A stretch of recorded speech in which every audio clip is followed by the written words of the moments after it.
You won the hot dog eating contest and choked to death doing it. Now you're in a heavenly hallway lined with doors for every religion, forced to choose where you'll spend eternity.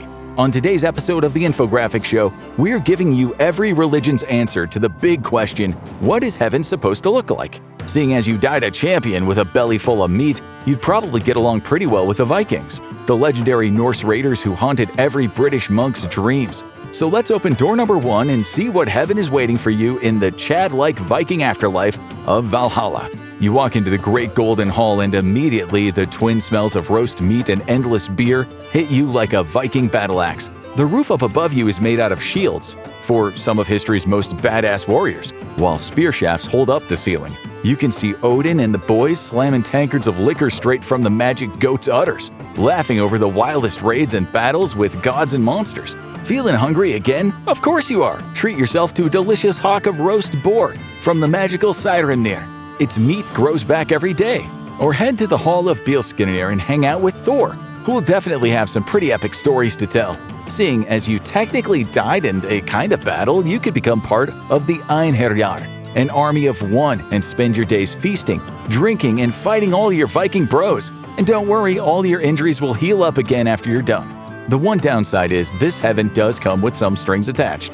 Being in Valhalla means you need to prepare for the prophesized apocalyptic battle of Ragnarok, where the gods of Asgard, with you and the other Norsemen at their backs, face off against an army of giants and monsters and all mostly die. So that is admittedly a hell of a caveat. Does Valhalla seem a little too intense? It's okay, the Viking life isn't for everyone, but first make sure you hit that subscribe button, because if the afterlife comes with a tour guide, it might as well be us. Okay, how about we go for something a little more familiar, a little more current, a little more modern? That leads us to our next door, which is actually a duplex between Christianity and Islam. While these two incredibly popular modern religions have a lot of differences in their beliefs on the nature of worship and cultural traditions, their perceptions of heaven are actually incredibly similar. In Christianity, it's called, well, heaven, and in Islam, it's called Jannah.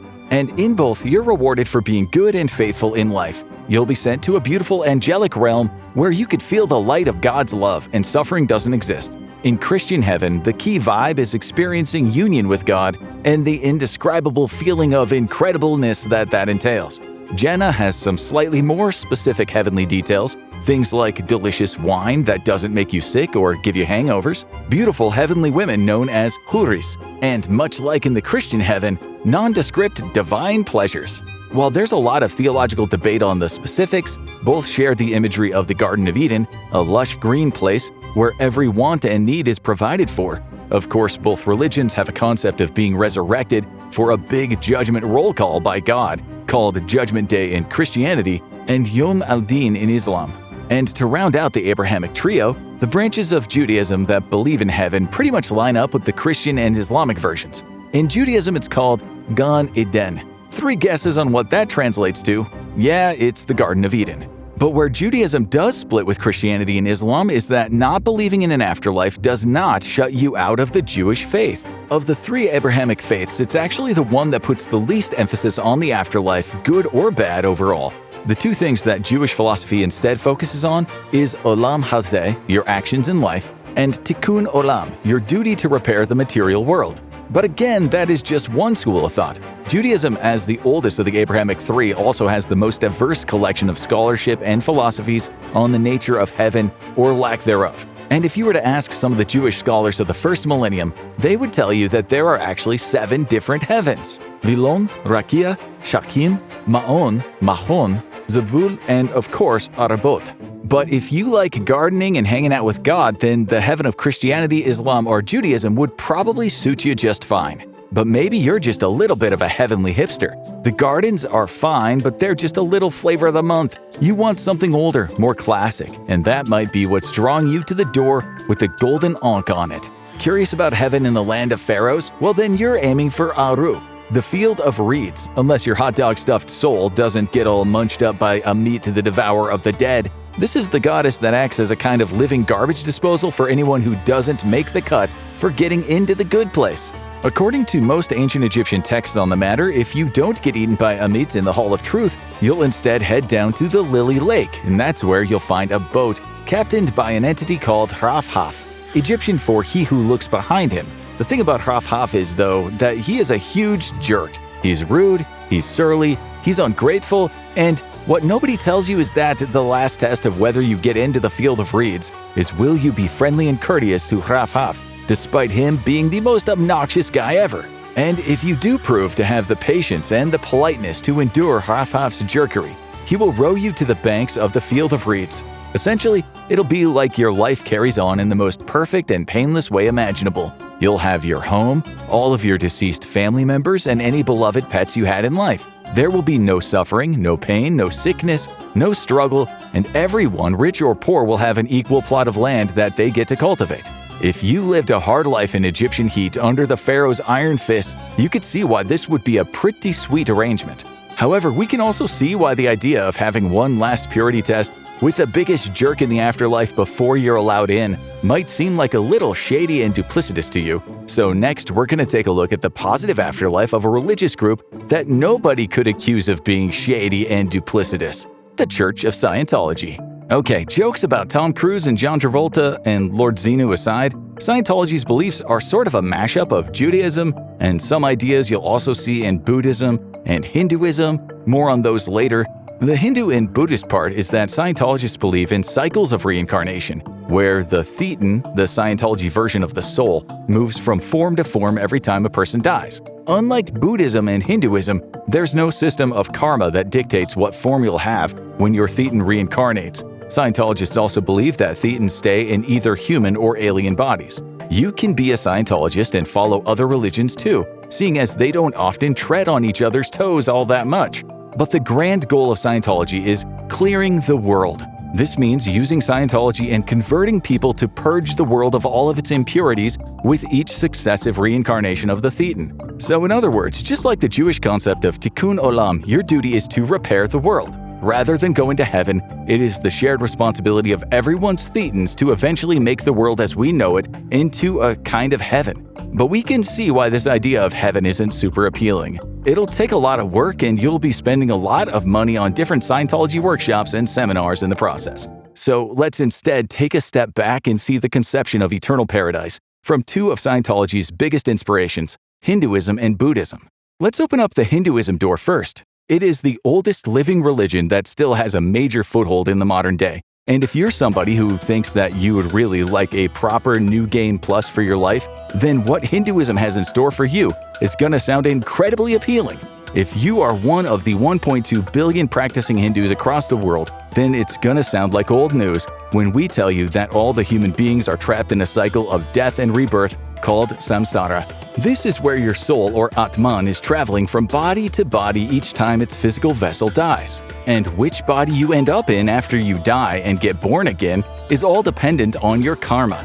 If you accumulate good karma, then you're likely to reincarnate into a good form like a well-off human or a noble animal like a tiger. And if you have bad karma, well, you're more likely to come back as a slug to humble you just a little.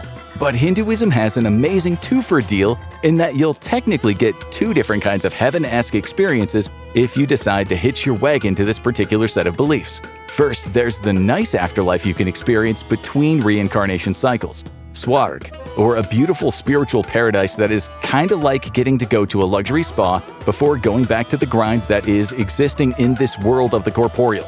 However, if you keep on running up that hill, collecting good karma, and pursuing spiritual enlightenment, you just might get lucky enough to escape the maddening cycle of samsara and instead reach a state known as moksha. And if you're lucky enough to clear that bar, you'll either join or metaphysically bond with Brahman, the supreme spirit. After having to be millions of different entities experiencing all of their own sufferings and joys, there is something relieving about the idea of getting to be one with the supreme spirit. But if you like the idea of that, but you want to pare it down for an even simpler experience, may we instead propose to you opening the door labeled Buddhism.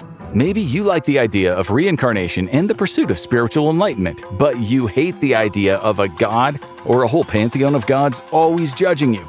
You don't have to worry about that in Buddhism. The principle of anicca means that nothing in our universe is permanent. No eternity, no gods, no permanence of any kind. If you're afraid of eternity, it's a pretty sweet concept. There's also another important principle you need to understand before we get into the closest thing that Buddhism has to the Western conceptions of heaven.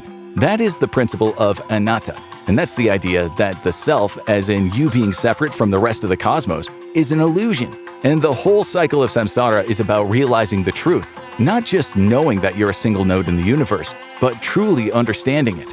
The moment of enlightenment is known as nirvana, the Buddhist parallel to the Hindu moksha.